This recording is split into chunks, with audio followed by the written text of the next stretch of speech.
kung hindi din para sa akin yan, ulit talaga ako sa Pilipinas. So, tinuloy niya. Tinuloy niya. Nag-Amerika siya Tapos, ngayon. sumali siya sa Apollo contest. Pang-apat yata yun siya. Okay. Oh, nag-audition siya ng The Voice.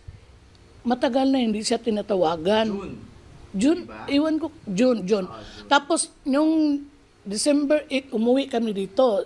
Naiwan siya, sabi niya, Mama, nag-audition ako sa The Voice. Sabi ko, bak, siya sana nandito kayo. Sabi ko, okay lang. Nandito kami sa Pilipinas. Basta, gusto mo yan, panindigan mo yan. Sabi, sige, Mama.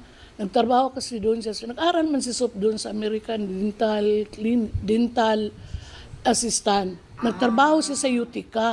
Okay, so kaya siya nasa Utica kasi Nag-aral siya, oh. Okay. Tapos, nag-work din siya doon. So naka-working visa